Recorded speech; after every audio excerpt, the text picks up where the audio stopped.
Hello everyone and welcome to NS Online Education. My name is Navin Kumar and in this video we will solve general aptitude question from GATE 2019. So let's start. This is our website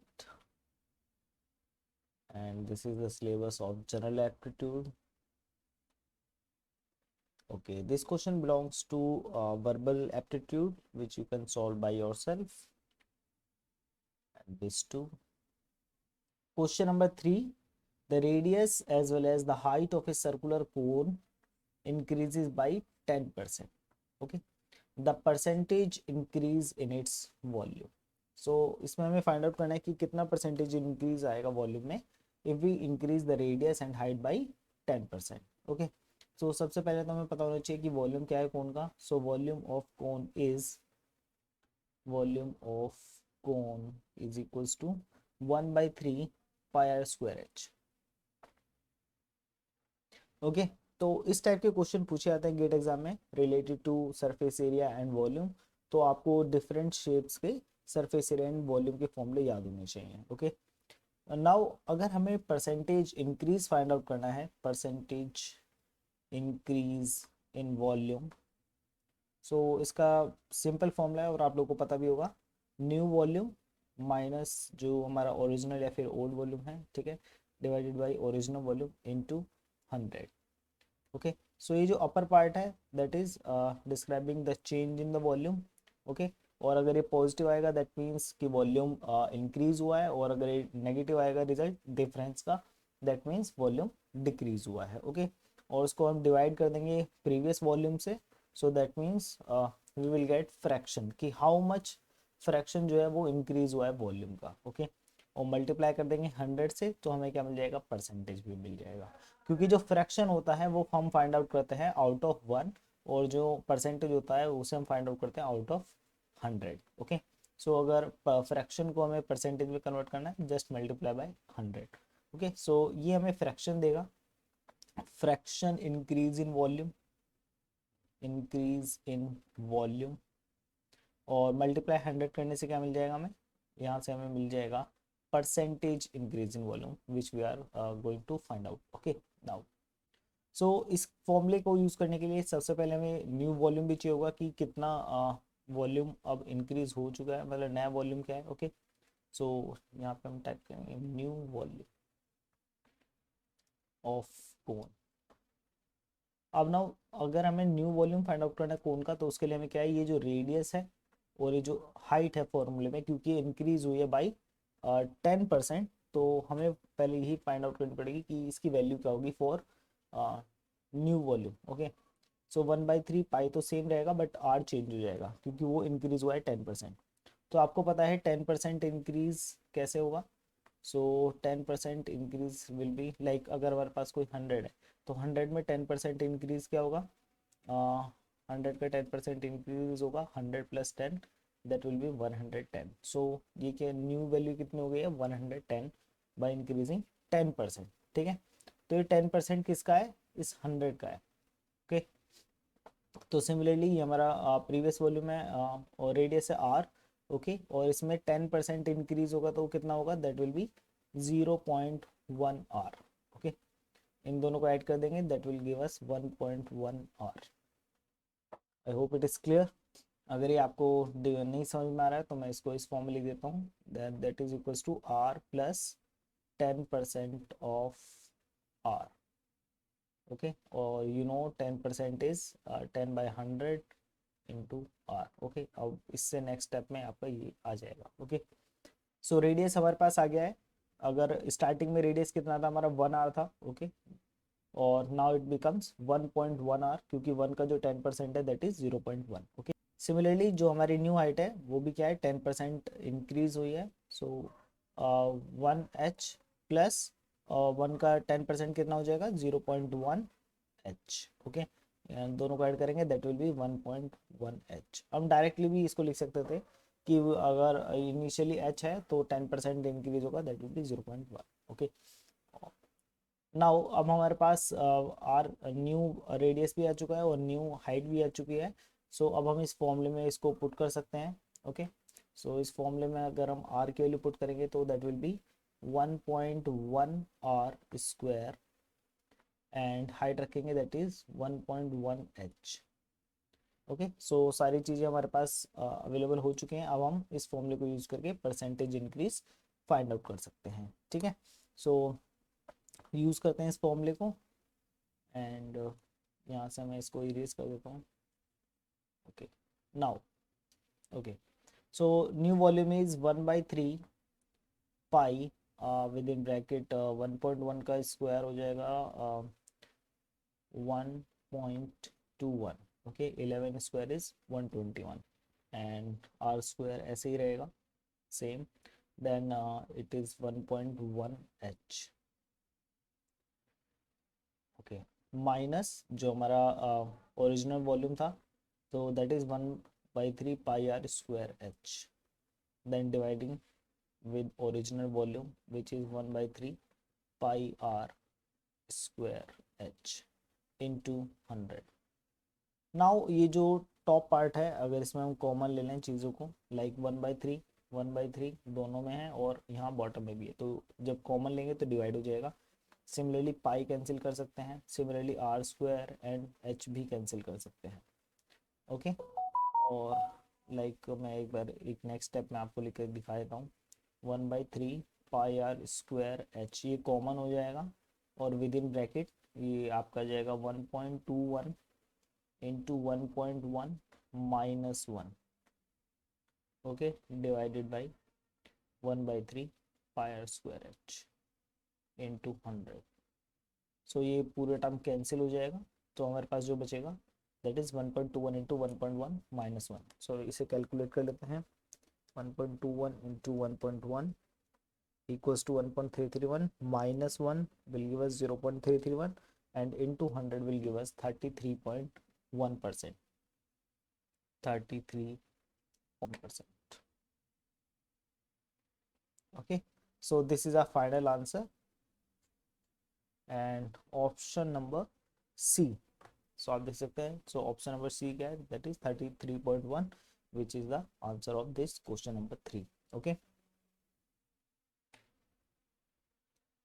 question number 4, 5 numbers which is 10, 7, 5, 4 and 2 are arranged in a sequence from left to right following the direction given below। तो मैंने पहले से यहाँ पे एक line draw की है, this is the left side and this one is the right side।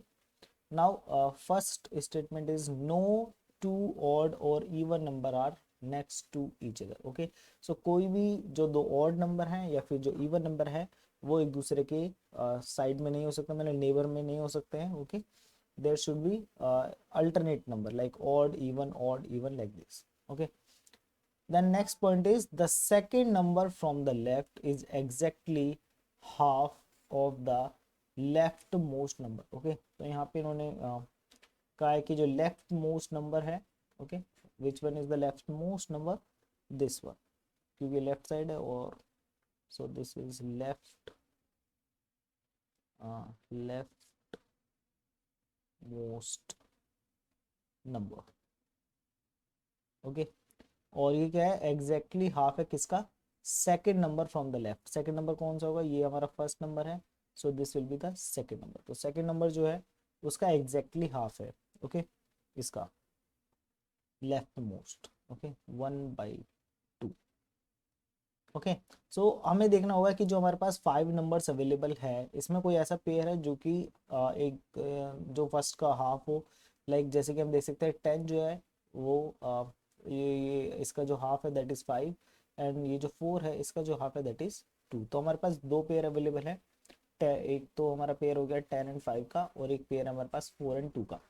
Now according to second point ये जो दोनों नंबर हैं वो एग्जैक्टली एक दूसरे के साइड में है, मतलब ये एक दूसरे के नेबर हैं।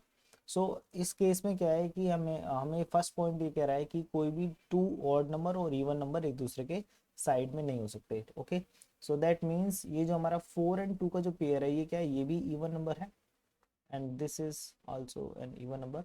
तो ये दोनों हम पेयर यूज नहीं कर पाएंगे फर्स्ट एंड सेकंड पोजीशन पे, क्योंकि अगर हम 4 एंड 2 यूज करते हैं तो ये जो हमारा फर्स्ट पॉइंट है उसको वो काउंटर करेगा। ओके, तो ऐसा नहीं होना चाहिए। तो फर्स्ट पॉइंट क्या कह रहा है, नो टू ऑड और even number are next to each other, तो हम इस पेयर को यूज़ नहीं करेंगे। और इसमें हम देख सकते हैं ये हमारा फर्स्ट इवन है और ये हमारा ऑड है, तो इसलिए हम इसे यूज़ कर सकते हैं। ओके, सो दैट मीन्स कि leftmost number will be 10। Okay, और इसका जो हाफ है that will be at position 2 which is 5। Okay, then third point is the middle number is exactly twice the rightmost number। okay, तो rightmost number क्या है हमारे पास, rightmost number is, okay, this is our rightmost number, rightmost number। okay, कुछ लोगों को जल्दी समझ में आ जाती है ये चीज़ें, कुछ लोगों को नहीं आते हैं इतनी जल्दी समझ में, इसलिए थोड़ा सा स्लो लेकर के चल रहे हैं।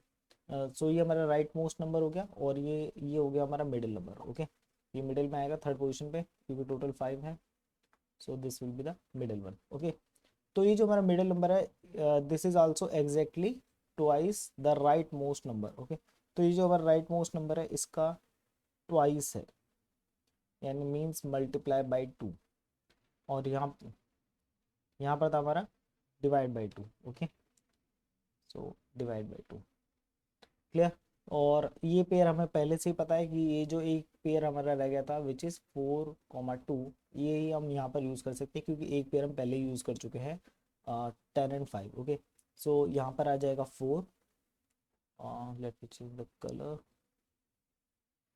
ओके, सो यहाँ पे हमारा जो नंबर है that will be 4 and this number will be 2, so the only number left is number 7, तो ये हमारा फोर्थ पोजीशन पे आ जाएगा। Okay, I hope it is clear. So which is the second number from the right, तो second number क्या है हमारा राइट से, सो आप देख सकते हैं ये हमारा राइट साइड है। ओके, और इस साइड से second number will be number 7, so that means option number C is the right answer. Okay, so ये हमारा वर्बल एप्टीट्यूड क्वेश्चन है, you can solve this one by yourself, and same for question number 6। in a country of 1400 million population, 70% own mobile phones. Among the mobile phone owners, only 294 million access the internet, and among these internet users, only half buy goods from e-commerce portal। Then what is the percentage of these buyers in the country? तो हमें percentage find out करना है buyers का, और percentage का formula आपको पता ही है, percentage of buyers equals to total number क्या है बायर्स का डिवाइडेड बाय टोटल पॉपुलेशन कितनी है। ठीक है, तो टोटल पॉपुलेशन हमें पहले से ही प्रोवाइडेड है which is 1400 million population. Now we need to find total number of buyers. Okay, तो टोटल नंबर ऑफ बायर्स कैसे फाइंड आउट करेंगे, यहाँ पे इन्होंने मेंशन किया है among these internet users only half buy goods from e commerce portal. तो ये जो हाफ पॉपुलेशन है ये हमारी बायर है। ठीक है, तो और ये क्या है, इंटरनेट यूजर्स का हाफ है, और इंटरनेट यूजर्स कितने हैं, only 294 million access the internet. Okay, so अगर हम इसका हाफ कर लें तो हमें बायर्स मिल जाएंगे, और तो बायर्स कितने हो जाएंगे, 294 इंटू 10⁶, ये मिलियन को रिप्रेजेंट कर रहा है। ओके, वैसे हमें यहाँ पे मिलियन इसको मतलब यूज़ करने की ज़रूरत नहीं है, क्योंकि जितने भी यूनिट्स हैं वो सब मिलियंस में ही गिवन है, और इन केस अगर कोई यूनिट 1000 में होती तो उस केस में हमें इसे 10 की मतलब इस फॉर्म में लिखने की ज़रूरत होती। ओके, क्योंकि हमें सारी यूनिट सेम ही लेनी होती हैं कैलकुलेशन में। ओके, नाउ तो इसे हम कैंसिल कर लेते हैं, 2 2 1 2 and 2 4 8 and 2 7 14, so this is 147 million। okay, so buyers का नंबर आ गया है 147 million and divided by total population which is 1400 million। okay, so इसे अगर हम करते हैं solve, 147 divided by 1400 and this is given us 0.105, so यहाँ से आंसर आएगा 0.105। ओके, नाउ क्योंकि हमें परसेंटेज फाइंड आउट करना है, ये हमने फ्रैक्शन फाइंड आउट किया, सो फ्रैक्शन को परसेंटेज में कन्वर्ट करने के लिए मल्टीप्लाई 100, सो यहाँ पे मल्टीप्लाई कर देंगे इसको 100 से, that will give us 10.5%। Okay, so that means option number A is our right answer. This question is from verbal aptitude. Two trains started at 7 a.m. from the same point.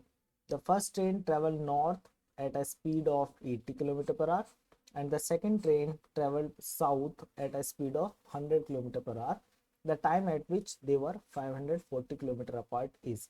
तो हमें time find out करके बताना है कि किस time पर उनके बीच का जो डिस्टेंस है वो 540 किलोमीटर हो जाएगा. ओके, सो हम कंसिडर करते हैं ये इनका स्टार्टिंग पॉइंट है. ओके, और ये हमारी ट्रेन ए है और हम कंसिडर कर लेते हैं ये हमारी नॉर्थ डायरेक्शन है and this one is our south direction. So ये ट्रेन ए है, ये जो नॉर्थ डायरेक्शन मूव कर रही है इसका जो स्पीड है that is 80 kilometre per hour. Okay, and ये जो हमारी ट्रेन बी है जो कि साउथ डायरेक्शन मूव कर रही है इसकी स्पीड है 100 किलोमीटर पर आवर. तो ये फास्ट ट्रेन है as compare to train A. Okay, so हम कंसिडर करते हैं कि आफ्टर सम टाइम ये ट्रेन बी की पोजीशन होगी. ओके, और आफ्टर सम टाइम ये हमारी ट्रेन ए की पोजीशन हो जाएगी. ओके, और इस टाइम पे इनके बीच का जो डिस्टेंस है दैट विल बी 580 और सिर्फ 40 किलोमीटर, 540 किलोमीटर्स. ओके, और ये हमारा starting point. Okay, so that means जब इनके आफ्टर सम टाइम इनके बीच का जो डिस्टेंस है वो 540 किलोमीटर हो जाएगा. उस टाइम पर ये जो हमारा ट्रेन बी है, ओके, जिसकी वेलोसिटी वी भी है, इसने जो डिस्टेंस कवर किया है that will be X B. X B से रिप्रेजेंट करेंगे हम उसे, और जो एक्स ए ने जो डिस्टेंस कवर किया उसको हम एक्स ए से रिप्रेजेंट करेंगे. ठीक है, दोनों ने जो डिस्टेंस ट्रेवल किया होगा इस टाइम में वो डिफरेंट होगा बिकॉज एक की स्पीड ज़्यादा है. ओके, नाउ अगर हम इसे एक्स ए कंसिडर कर रहे हैं, ठीक है, जो कि ट्रेन ए ने डिस्टेंस कवर किया है, देन ऑटोमेटिकली ये जो एक्स बी है that will be equals to 540 minus X A. Okay, क्योंकि हमारा टोटल 540 किलोमीटर्स है और माइनस कर देंगे इसमें से जो डिस्टेंस हमारा ट्रेन ए ने ट्रेवल किया है, then the remaining part will be of X B. Okay, now जो टाइम लिया है ट्रेन बी ने उसको अगर हम टी बी से रिप्रेजेंट करें, not tuberculosis, this is time taken by B train to reach this point. Okay, और ये जो हमारा टाइम है फॉर ए ट्रेन उसको अगर हम टी ए से भी रिप्रेजेंट कर सकते हैं. आई होप आप यहाँ तक आपको क्लियर हो गया होगा. नाउ इस टाइप के जो क्वेश्चन होते हैं डिस्टेंस एंड टाइम के, उसमें आपको ये फाइंड आउट करना होता है जिसमें मतलब आपको दो ट्रेन दी जाएंगी और बताया जाएगा कि बताइए टाइम फाइंड आउट कीजिए कि वो इस पॉइंट पे कितने टाइम में मीट करेंगी, या जैसे कि इस क्वेश्चन में पूछा गया है कि इनके बीच में 540 किलोमीटर डिस्टेंस कितने टाइम में हो जाएगा. ओके, तो ये इस टाइप के जो क्वेश्चंस होते हैं related to time and distance, इसमें इन्हें सॉल्व करने के लिए आपको ये देखना होगा कि वो कौन सा वेरिएबल है जो कि कॉमन है दोनों कंडीशन में. ठीक है, वेरिएबल से मीनिंग है डिस्टेंस, टाइम या वेलोसिटी. ओके, इनमें से कोई एक चीज़ जो है वो दोनों में कॉमन होगी, उसको आपको फाइंड आउट करना होगा. ठीक है, नॉट नेसेसरीली बट मोस्टली ऐसा ही है इन सब क्वेश्चंस में. सो हमारे केस में जो टाइम है, डिस्टेंस नहीं, क्योंकि डिस्टेंस तो डिफरेंट है और वेलोसिटी भी डिफरेंट है, दैट मीन्स जो टाइम वेरिएबल है वो यहाँ पर मैच करेगा. ठीक है, तो हमारे क्वेश्चन में जो टाइम है वो सेम है दोनों ट्रेन के लिए क्योंकि दोनों ट्रेनों ने सेम टाइम पे मूव करना स्टार्ट किया. ओके, दैट मीन्स कि हमारा जो ये क्वेश्चन है इस केस में जो टी ए है that is equals to time for B train. Okay, तो ये हमने फाइंड आउट कर लिया है. नाउ हमारे पास एक ही फॉर्मूला होता है डिस्टेंस, टाइम और वेलोसिटी का, which is velocity equals to distance upon time. Okay, तो यहाँ से हम टाइम का फॉर्मूला फाइंड आउट कर लेंगे which is time equals to distance by velocity, और इसी फॉर्मूले को हम यहाँ पे पुट कर देंगे. अगर यहाँ पे डिस्टेंस सेम होता तो हम यहाँ पे लिख देते हैं X A equals to X B और उसके बाद यहाँ से एक्स का फॉर्मूला फाइंड आउट करके यहाँ पे इसमें पुट कर देते. ओके, सो यहाँ पे टाइम है तो टाइम का फॉर्मूला हो जाएगा X A divided by V velocity for A. Okay, equals to distance traveled by B train divided by velocity of B train. Okay, now हमारे पास एक्स की वैल्यू हमारे पास नहीं है और वी ए बट हमें गिवन है वी ए इज 80 किलोमीटर, तो उसकी वैल्यू पुट कर लेते हैं X A divide by 80 kilometre. Okay, equals to X B की वैल्यू अब मैंने आपको बताया 540 kilometres minus X A. Okay, so इसको भी यहाँ पे पुट कर लेते हैं, 540 minus X A. Okay, divide by V भी हमें गिवन है, दैट इज 100। तो आप देख सकते हैं कि सिर्फ एक ही अननोन है यहाँ पर इस इक्वेशन में, विच इज एक्स ए, जिसको हम इजीली फाइंड आउट कर सकते हैं। ठीक है, यानी कि इसके लिए हमें एक ही इक्वेशन की ज़रूरत है, और जितने नोन होते हैं उतने ही इक्वेशन की ज़रूरत पड़ती है। ठीक है, तो यहाँ पर एक्स ए है तो इससे सॉल्व हो जाएगा, क्रॉस मल्टीप्लाई कर लेते हैं, 0 से 0 कैंसिल हो जाएगा, एंड 2 4 जा 8, 2 5 जा 10। ओके, सो ये हो जाएगा 5xa इक्वल्स टू 4 से मल्टीप्लाई करना होगा, 4 4 जा 16 एंड 4 5 जा 20, 21 माइनस एंड 4xa। ये माइनस का 4 है, उधर जाएगा तो प्लस हो जाएगा, और 5 4 9 हो जाएंगे। Okay, so 9xa will equals to 2160, that means xa will be equals to how much, 9 to 18 and 9 4 36, that will be equals to 240 kilometres. Okay, unit याद रखिए, यूनिट जो है यहाँ पर वेलोसिटी क्या थी, ये जो हमारा वेलोसिटी है उसकी थी किलोमीटर पर आर। ओके, सो यहाँ पे जो फाइनल यूनिट आएगी वो भी डिस्टेंस की क्या होगी, किलोमीटर होगी। ओके, सो हमने एक्स से फाइंड आउट कर लिया है, X is equals to 240 kilometre. Okay, so हमें पता चल गया कि कितना डिस्टेंस कवर हुआ है और उसकी वेलोसिटी क्या थी, और फॉर्मूला आपके पास है ही टाइम का। सो अब हम फाइंड आउट कर सकते हैं कि टाइम कितना लगा होगा इसको। So distance is 240 kilometre divide by velocity कितनी है, 80 किलोमीटर पर आवर वो the first train. Okay, kilometre से किलोमीटर कैंसिल, 0 से 0 कैंसिल, देन 8 3 24, एंड ये पर आर है, ऊपर जाएगा तो आर हो जाएगा, so unit will be R. Okay, तो अगर आप यूनिट्स को यूज करते हैं कैलकुलेशन में तो इससे जो आपका रिजल्ट आएगा, आंसर आएगा, उससे आपको क्लियर हो जाएगा कि आपने सही कैलकुलेशन की है या नहीं की है। तो हम देख सकते हैं हमारी यूनिट आवर में आई है, और जो और आर यूनिट किसकी होती है, टाइम की, तो दैट मीन्स हमारी कैलकुलेशन करेक्ट है, बट ये इतनी बड़ी कैलकुलेशन थी नहीं। ओके, बट जो बड़ी कैलकुलेशंस होती हैं वहाँ पर यूनिट्स का अगर आप यूज़ करते हैं तो उससे आपको काफ़ी हेल्प मिलती है। तो हमारा जो आंसर है दैट इज़ 3 आवर। ओके, तो ये 3 आवर्स हैं, बट हमें यहाँ पे कितना बताना है, हमें यहाँ पे टाइम बताना है EM में। ओके, सो स्टार्टिंग टाइम था 7, 7 + 3 will be 10। Okay, 7 + 3 equals to 10, so that means option number B is our right answer.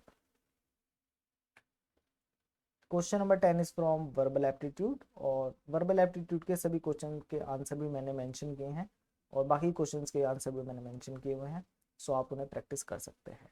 So see you in the next video, till then bye bye.